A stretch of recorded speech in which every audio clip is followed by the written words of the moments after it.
Well, my name's Courtney. I'm 40. I live in South Carolina. I have a husband and two children. We love the outdoors. We love hiking. I was overweight, about 20 to 30 pounds overweight most of my adulthood after I got married. And I think that really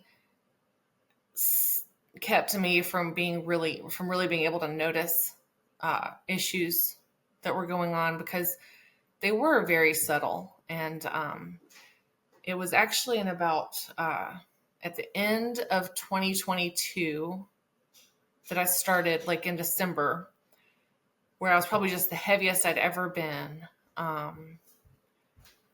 like maybe close to 40 pounds overweight, and started to notice that my belly was hanging over the front of my waistband. I thought I really need to get serious about this. I need to start exercising every day, getting back to a healthy weight. And so I did. I started changing a lot of habits. I completely stopped drinking alcohol. That was something that I said, well, I know that this is probably something I've started to do too much. So I think I started like dry January 15th, and I just kept going because I felt better, and was able to exercise and just do generally better things for myself. And just started having, like in March or April, started having these like random pains all over my stomach. It was really hard to explain because I feel like I'd had them before. So when I told my husband about them, he would get a face like, "Oh my goodness, what's wrong?" And I'm like, "Oh, it's okay. I mean, it might be ovulation pains. It might be just like indigestion or something." I was taking naps every afternoon. I would go lay down and did not think much of it. And like I said, I think if I had been healthier in general, I would have been, maybe I would have noticed, like, oh, that's weird. Why am I taking a nap every day? But just kind of laying down almost every day, just feeling like I needed to rest. My husband did contact a friend of ours who's a doctor, and Courtney's having these stomach pains. And I think at that point I was dealing with constipation as well. And so this is about April of 2023. So I would have constipation, and even that, it didn't feel that bad. It was just like, I'd feel like I needed to go to the bathroom, and I'd hurry to the bathroom, and then nothing. And I mean, I'd spend like an hour kind of just waiting for something to finally happen. And we thought maybe I had an ulcer. I don't know if I mentioned that yet, but that maybe it was just kind of resolving on its own. And that's what we thought the pains were. And the constipation, we were just kind of treating with Miralax. And I would take it here and there. And then it would also alternate. Like if I wasn't taking Miralax, it would alternate between being constipated, and then when I finally was able to go, it'd be diarrhea. And I thought, well, that's weird. Like, what is that? And I remember asking, like, can you be constipated and have diarrhea at the same time? And somebody was like, no. And even though I was actually experiencing it, I just thought, well, I guess that's not what's happening to me. And I'd go about my day. And, or just that maybe there wasn't anything wrong. There wasn't really an explanation for it. I've since Googled it, and ovarian cancer does come up sometimes, but not always. So then I started, so that was April. And I think at the end of April was when I finally said, I think I am going to try to see a doctor and see what's going on. I couldn't get in with my doctor until the end of June. So I said, okay, that's fine. Like, I don't think it's a big deal. I'm just going to be monitoring my symptoms, keep a little journal, and also what I was eating. And then early June, and then they did continue on just continued to be somewhat mild. Early June, I had a CT scan scheduled for my chest because I had an inflammation in a joint up here. And a doctor ordered me a CT scan. And I remember thinking, hopefully the CT scan will also show something in my upper GI tract. So, because you hear this stuff happening, they're like, oh, while we were in there, we noticed that you were severely impacted or constipated or something. And I thought, oh, it's going to show something like that. And then we'll be able to treat it. And it did show something, but it did not show anything with constipation. It showed something called ascites, which is fluid around like the liver. And I think that was actually making me swollen and causing my stomach to hang over my waistband. So all that was actually swelling from that. And they also found what they called a mediastinal lymph node that appeared swollen and reactive. We didn't find out till months later. We didn't find out till the end of 2023 that it was actually a tumor for a separate cancer called a thymoma. But we never got to find out what it was because it was in such a weird space that nobody wanted to biopsy it. But that was enough to trigger the radiologist to say, hey, recommend she gets a pelvic and abdominal ultrasound. And they were probably thinking something like, well, all I could ever find when I Googled was either cirrhosis of the liver, which I thought, oh my goodness, like how could that be me? Because I didn't drink that much. And then also cancer. And I couldn't find any happy explanations for what it could be. And so all this time we're still kind of in touch with our doctor friend, and he's kind of guiding us through it and saying, okay, well, this is something that, you need to figure out, try to figure it out, but it's probably not an emergency. Like don't freak out or anything. So, so shortly after that, my symptoms actually started getting worse. I started losing my appetite. And it really wasn't even so much that as it just, whenever I did eat, my stomach hurt so bad. Like I'd have to go through all this ordeal of feeling constipated and not being able to go to the bathroom. And, so I just didn't want to eat. So I just said, I just started eating very little. And thankfully I did, because, talking to doctors was not very easy, because the main thing that I wanted, that I felt like I needed, was the imaging that the radiologist had recommended. Shortly after that, I started losing a pound a day. And so every day I'd wake up and I was a pound lighter. And then I called my primary care physician on the phone and said, I really feel like something's going on. This is where I am now. I really do feel like, and I'm waiting for the ultrasound. The ultrasound's still a couple weeks out, but I said, I really feel like I need a CT scan. Is there any way you could get me one ordered? And he said, well, I can't order you something like that without having seen you. So I'm going to get you in with one of my colleagues really soon. So he got me in with another doctor like the next day. And I sat down, I told her my whole story, and I'm sorry there aren't more symptoms, but there really just wasn't a lot going on. It was just this scary CT scan that made me think I really need to do something. I don't think an ultrasound would have been diagnostic enough to get the ball rolling as much as it did. Because from that CT scan, they had basically already diagnosed me with cancer, but you really can't until you get the biopsy. So, but it was just, I remember reading the report and then comparing it to like some PubMed articles, and it was clear that this was, it was textbook, advanced high-grade serous ovarian cancer. 2 days later, I get a PET scan that says all this stuff about uptake volume, and there's just tumors all over my abdomen, all of them vascular. And, that's what cancer is. It's when things are pulling blood and nutrients from your body that aren't supposed to be there.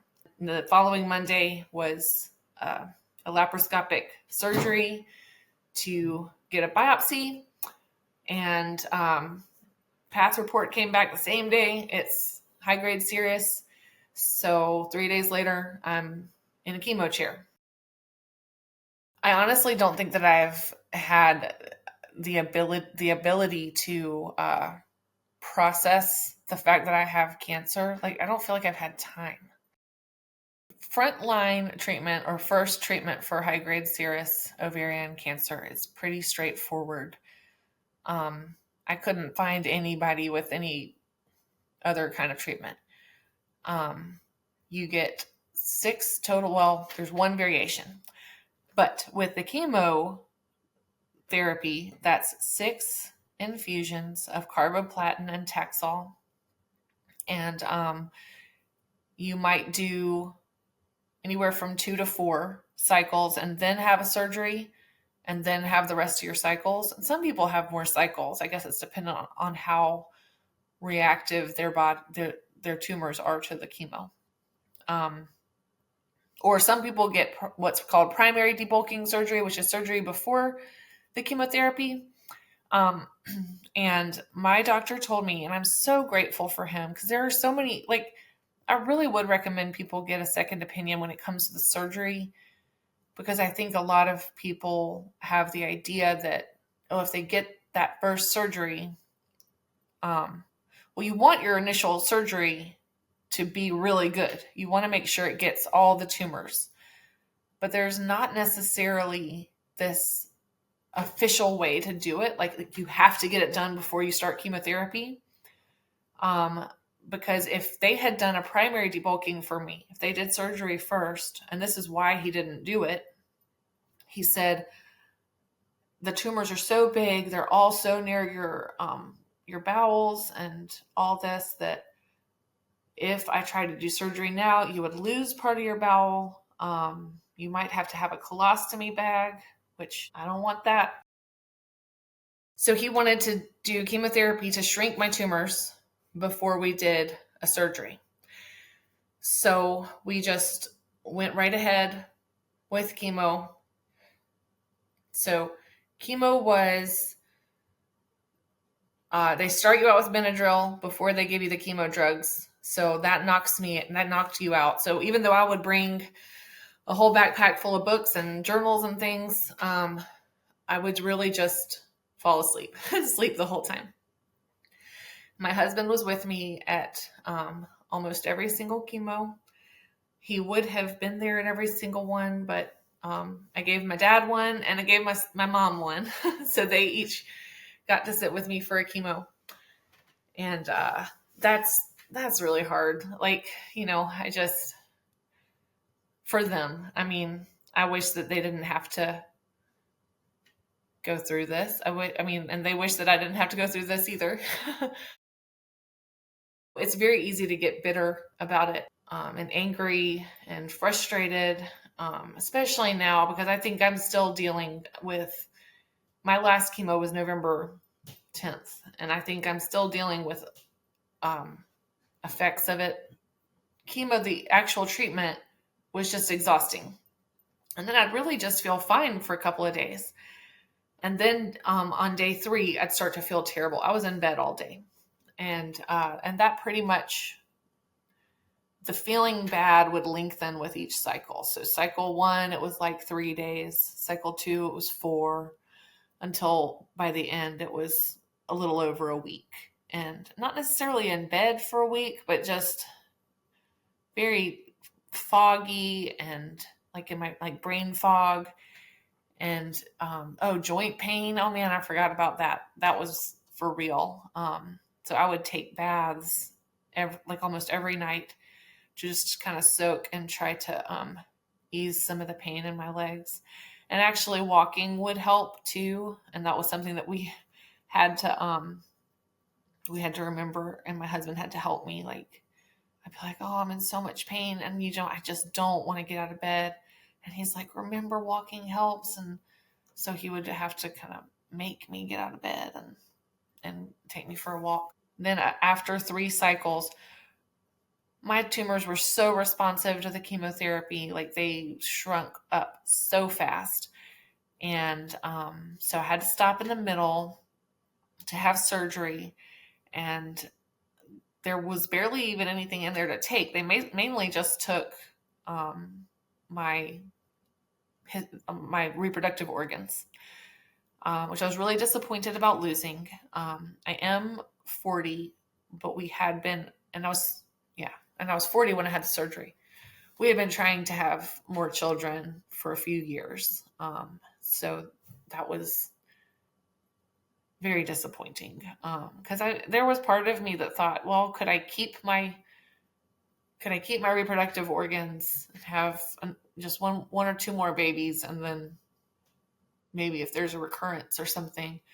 But that's still something I don't fully understand. But I mean, I do know that if I still had those organs, there'd be much greater chance of me having a recurrence very soon. And and removing those, I'm still dealing from effects of that. We also found out that I had the BRCA1 gene mutation, which meant, excuse me, which meant that I'm at high risk for breast cancer. So they don't want to put me on any kind of hormone replacement therapy or anything. But I think I was cancer-free for ovarian cancer after 3 cycles of chemo and the debulking surgery. And then I did 3 more cycles of chemo. But I'm just so grateful. The female reproductive system is so mysterious to doctors. And it should be. I mean, I think that we really can put a lot of trust in ourselves and our own perception of things, to just say, well, I just know something's wrong, so I'm going to keep pursuing something, whatever. And unfortunately, that requires a lot of research and a lot of understanding that not all of us necessarily have access to. But if we do have access to it, I would encourage people to not give up researching on their own, and to not take, oh, it's probably nothing as an answer if you don't think it's probably nothing. Now, I don't think I could have necessarily caught my cancer early by doing that, but maybe a little earlier. The advice I give to people, and I try to keep myself, is to just say, okay, they put these schedules, they made these schedules based on all they know, all they could possibly know. So you should be pretty good to go every 3 months. And, in between those 3 months of seeing your doctor and talking to them and getting a blood work done, then you don't have to, you have to not freak out in between. You have to say, you have to answer these questions. Like, if I go get something done right now, if I go get a scan done right now, as opposed to 2 months from now, is that going to have an effect on my outcome? And that can be something that your doctor can answer for you. Sometimes they don't answer that. Like, sometimes you can't really access your doctor and you're talking to nurses. Some of them are doing the very best they can and they still can't answer. And I mean, I don't know. It's really frustrating. But I do think that ultimately the timeline that they've created, we can kind of rest in it. We want to make things just go away. We want to make it better. We think we're making things better by making all the suffering go away. But I do think that suffering is an important part of life. Whatever part we play in it, we may not have chosen it ourselves. But think it is ultimately good. And to just say, okay, whatever you're dealing with right now, just try to only deal with that and not everything else, not everything all at once. You know what I mean? Just whatever you're being dealt right this minute, just you don't give up. Just do this one part, and you'll do the other part next. And don't think about that yet.